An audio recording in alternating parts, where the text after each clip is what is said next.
Mesdames et messieurs, bonjour et bienvenue à ce numéro du Patriote, votre émission qui fait la promotion du patriotisme en République démocratique du Congo. Pour ce, nous avons pu approcher un fils du pays, son Excellence François Robota Masumbuko, qui est ministre d'État, ministre du Développement rural. Avec lui, nous avons pu parler de l'actualité politique, essentiellement axée sur le retrait de troupes de la MONUSCO en République démocratique du Congo et également du développement rural en République.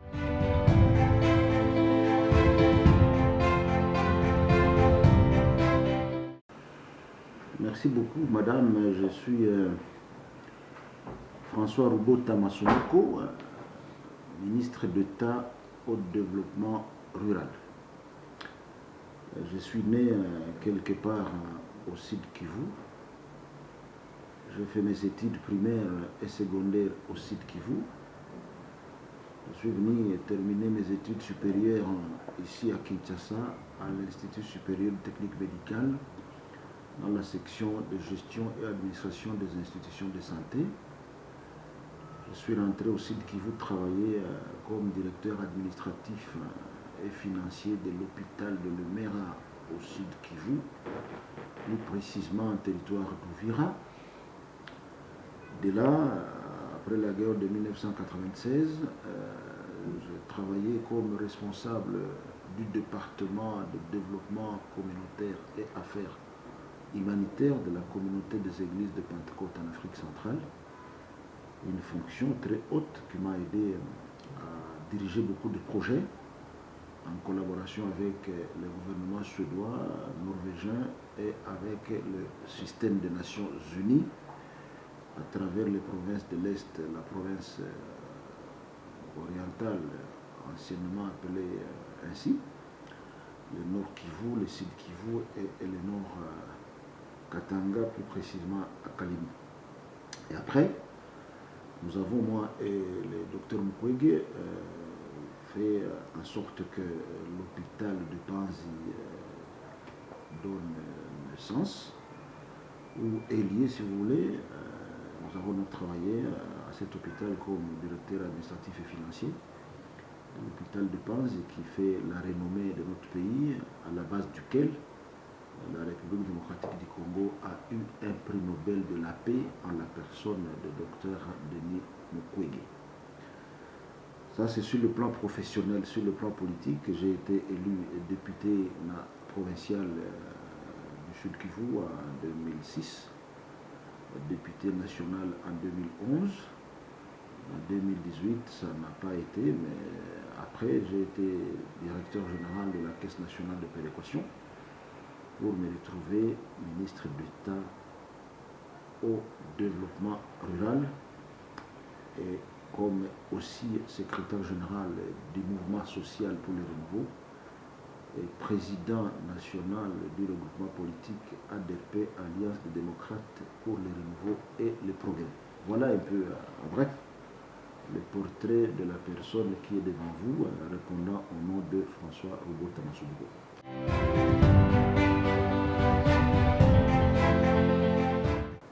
Madame, je crois que je n'aime pas tellement que l'on dise la guerre à l'Est. J'aime que l'on dise la guerre en République démocratique du Congo. C'est l'expression que moi je souhaite personnellement. Vous savez, cette guerre, elle commence naturellement en 1996, où d'autres ont appelé la guerre de libération, mais tous nos malheurs commencent par là. Parce que je vous ai dit que je suis allé moi travailler au Sud Kivu en 1988. On avait pratiquement la sécurité, on pouvait voyager la nuit comme le jour, comme on veut. Mais actuellement, ce n'est plus le cas du fait de cette guerre qui a été à l'origine de beaucoup de groupes armés et qui se sont développés, que ce soit des groupes armés locaux ou même étrangers. Et c'est ce qui perturbe la paix et la sécurité au niveau de cet espace. Notre souhait, et c'est dont je suis sûr qu'avec l'engagement du président de la République, Félix Antoine Tshisekedi Tshilombo, nous allons gagner cette guerre, ça, c'est sûr. Nous n'allons pas rester en tant que pays à genoux pour l'éternité. Alors, le problème qu'il y a actuellement, c'est notre démocratie qui est allée trop vite et trop loin, avec des milliers de partis politiques, ce qui apparaît comme un désordre.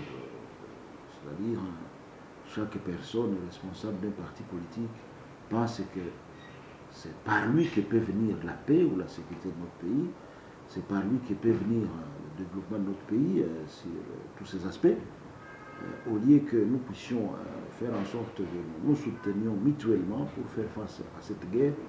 Il y a beaucoup de sons discordants et ça perturbe plus ou moins l'élan de conquête ou de reconquête de notre territoire. C'est ça le grand problème que nous avons. Je crois que le président de la République est fondamentalement engagé sur le plan politique et sur le plan diplomatique. Dommage que nos voisins, particulièrement le Rwanda, veulent nous amener sur le terrain de la guerre. Nous y arriverons si les moyens politiques et diplomatiques ne donnent pas de solution. Comme je l'ai dit, Félix Tshisekedi gagnera cette guerre avec l'appui du peuple congolais.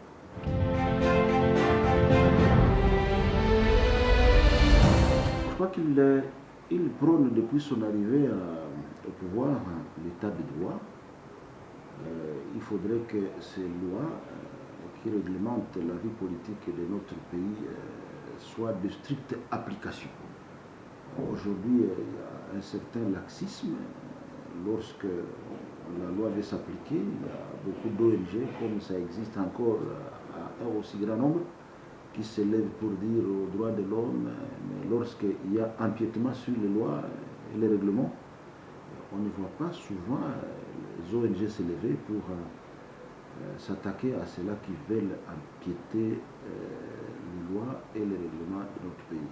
Je crois que une fois la loi appliquée dans sa rigueur, ça peut réglementer cette prolifération de création de partis politiques, de création des ONG. Vous vous rendez compte, avec notre démocratie qui est allée trop loin et trop vite, une personne, n'importe laquelle, elle dort chez elle, on ne sait pas piqué par quelle mouche, elle se réveille le matin et commence à injurier les animateurs des institutions. Et lorsqu'on s'en prend à elle, vous sentez les gens se réveiller pour dire non, ça ne doit pas se faire comme ça, mais lorsque la personne critique, personne ne lui reproche ce qu'elle est en train de faire.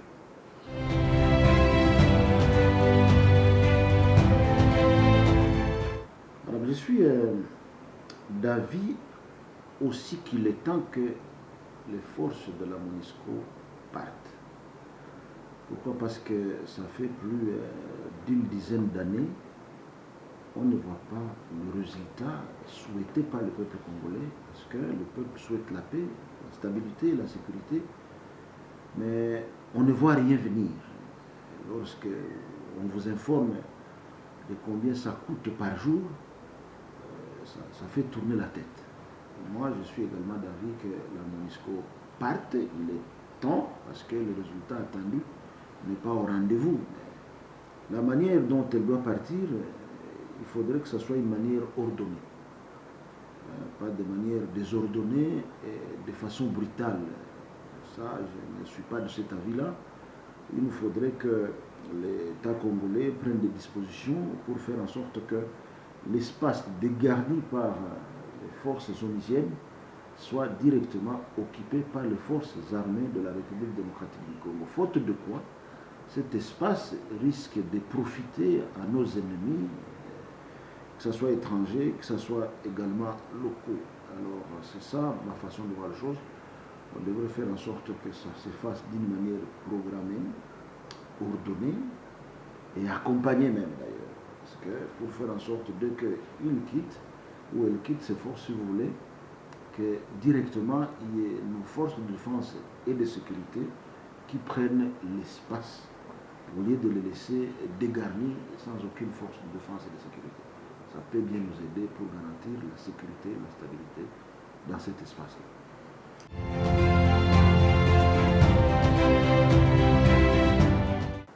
Madame, développement rural, peut-être beaucoup en parlent, mais ne savent pas saisir les contenus. Lorsque je suis arrivé à la tête de ce ministère, vous pourriez attendre un responsable prendre un seul aspect et dire que c'est ça le développement rural. Ma façon de voir les choses, c'est même la façon du gouvernement congolais. Développement rural, il y a deux mots là qu'il faut comprendre. Développement, c'est quoi? Rural, c'est quoi? Je commence par rural.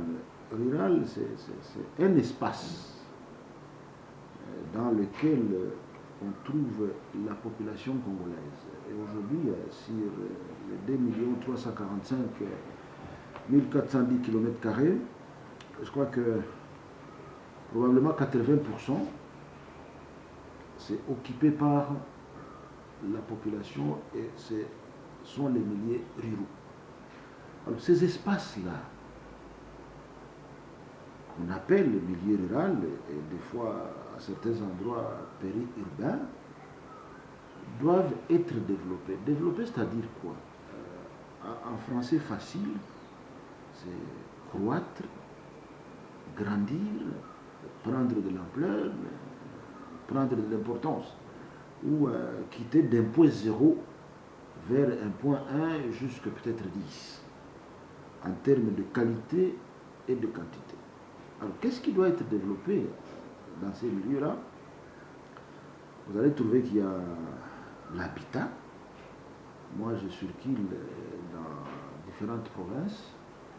Lorsque vous regardez les cabanes dans lesquelles passent la nuit nos populations, je vous dis, madame, si vous avez un cœur, vous n'allez pas retenir vos larmes, vous allez pleurer.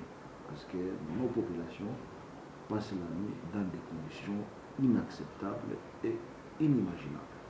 Il y a d'abord ça.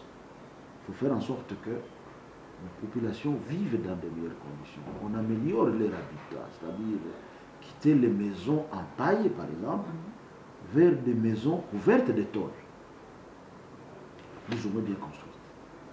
Et dans cet espace-là, on doit faire en sorte qu'il y ait la promotion de l'économie rurale, qui doit prendre beaucoup d'aspects. Il faut développer l'agriculture, donc quitter l'agriculture vivrière, vers peut-être l'agriculture semi-industrielle, qui permet à ce que lorsqu'on a cultivé, on ait de quoi manger et on ait également de quoi ramener vers les centres de consommation qui sont des centres urbains.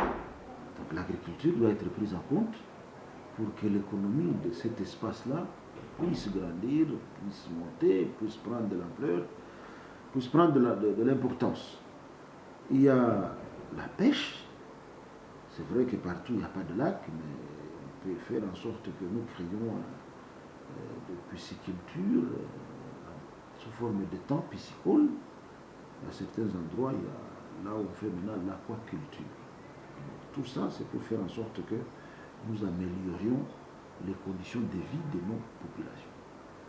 Et lorsque vous arrivez aussi dans ces milieux-là, la population n'a pratiquement pas de l'eau à boire, de l'eau propre à boire. Il faut donner à notre population de l'eau qui est potable pour leur éviter des maladies d'origine hydrique. Lorsque vous arrivez également dans ces milieux, vous trouvez qu'il n'y a pas d'école. Il faut mettre à la disposition de nos populations des écoles. Il faut aussi qu'il y ait des centres de santé.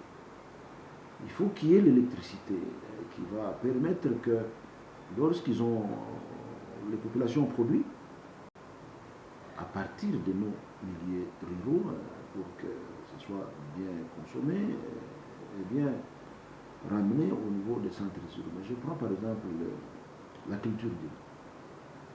À beaucoup d'endroits, nos populations ont la capacité de cultiver. Mais c'est la transformation qui pose problème. Parce que transformer les riz à base de seulement les pilons et les mortiers, ça demande de gros efforts qui ne sont plus possibles à l'heure où je vous parle. Alors maintenant, cet ensemble d'éléments que je viens de vous développer là mis ensemble. On aura donc parlé de développement rural. Donc, dans un espace, on prend tous ces éléments-là, on les fait monter en termes de grandeur, de croissance, en qualité, en quantité. Et puis, on trouve un espace où la population doit vendre ses produits. On trouve un espace où les jeunes vont faire leurs jeux, en termes de football, n'importe quel jeu pour permettre d'encadrer les jeunes. C'est donc tout ça qui nous concerne en tant que ministère du développement rural, et ça nous éviterait aussi l'exode rural, parce qu'il y a beaucoup de populations qui quittent les milieux ruraux parce que ce n'est pas vivable. Les conditions ne sont pas bonnes. Il faut donc améliorer ces conditions pour que lorsque ces éléments sont mis en place, les gens vont se dire qu'est-ce que je vais aller faire en ville, parce que ce que je peux trouver en ville, je le trouve ici, dans le milieu rural dans lequel j'habite. À cela aussi, il faut ajouter, lorsqu'on a produit, il faut des routes, des dessertes agricoles, pour permettre à ce que les produits des villages, des milieux ruraux quittent ces milieux-là pour les centres urbains. Donc, et développer autour certaines infrastructures de transformation de nos produits agricoles. Voilà de manière résumée ce qui peut être dit en termes de développement rural, et c'est pour ça que je me bats. Jour et nuit, je ne dors pas. Si vous suivez des télévisions, vous me voyez parcourir des milliers d'euros à travers les provinces. Je prends le véhicule, ce n'est pas par avion que je le fais. Les routes ne sont pas bonnes, que ce soit les routes à caractère national, que ce soit les routes à caractère provincial ou territorial. Il y a beaucoup de choses à faire. Le gouvernement Jean-Michel Sama Lukonde, Premier ministre,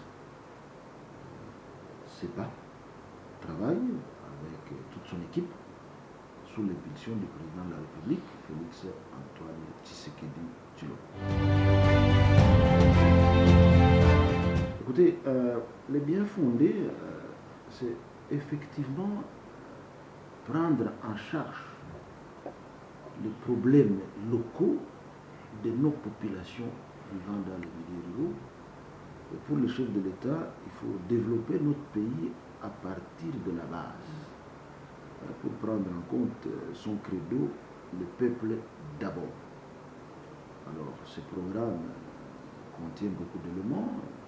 Il y a les infrastructures routières à caractère national comme à caractère provincial et territorial. Il y a de l'eau, il y a l'électrification rurale, il y a les écoles, il y a les centres de santé, il y a les bâtiments administratifs. Tout ça pour rencontrer effectivement tous ces besoins exprimés par la base. Il est dans ça, il l'a fait. Les agences d'exécution sont à pied d'œuvre pour rencontrer cette vision du président de la République. Et aussi, je voudrais insister sur le plan politique, il faut que je le dise tout de même, c'est un programme qui ne doit pas s'achever en une année, c'est un programme qui s'étale sur un certain nombre d'années, parce que Paris, tel que vous le connaissez ou tel que vous l'attendez, n'a pas été développé en un jour. Ça a pris du temps, et aussi, au regard des conditions qui sont les nôtres, le développement de notre pays doit prendre aussi un certain nombre de jours, d'années, pour que nous puissions avoir un certain niveau de développement. C'est pour cette raison que j'ai dit, sur le plan politique, il faudra garantir la stabilité de l'institution président de la République, parce que comme vous le savez, notre constitution stipule en son article 70 que le président de la République est élu au suffrage universel pour un mandat de 5 ans renouvelable une fois. On devrait faire en sorte que le président, bien entendu, qu'il travaille, qu'il ait cette possibilité de terminer ses 2 mandats à lui. Là, on peut dire qu'il a fait quelque chose. Mais en 5 ans, avec tout ce qu'il y a comme perturbation politique chez nous, avec tout ce qu'il y a comme guerre, En 5 ans, il n'est pas très facile de dire, mettre en place son programme ou sa vision et la terminer ou la faire arriver à 50% pour que l'autre qui va venir puisse continuer. C'est pas très évident.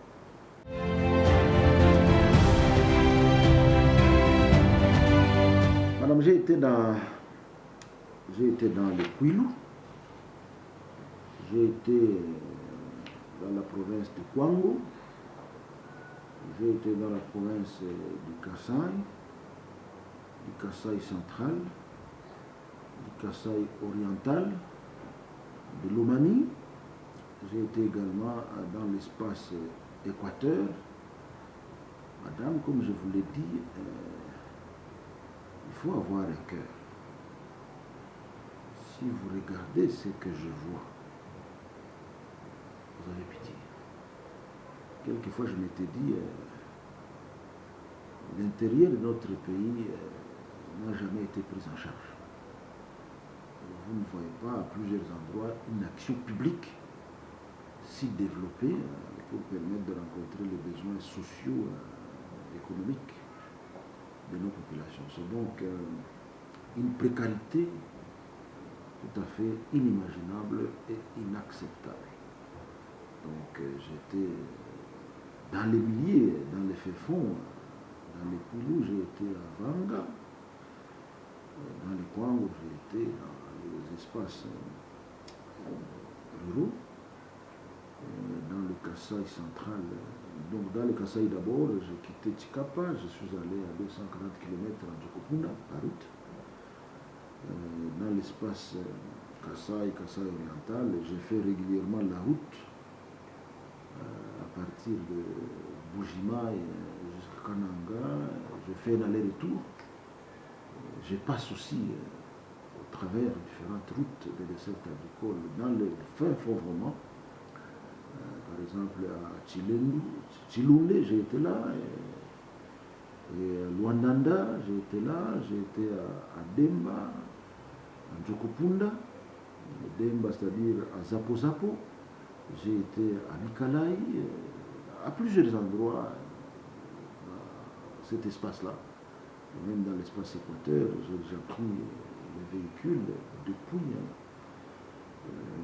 comment on appelle, Mongala, à partir de Bumba jusqu'à Kisangani. Ça m'a pris 3 jours. Donc je sais à quoi ressemblent nos milliers d'euros. C'est déplorable.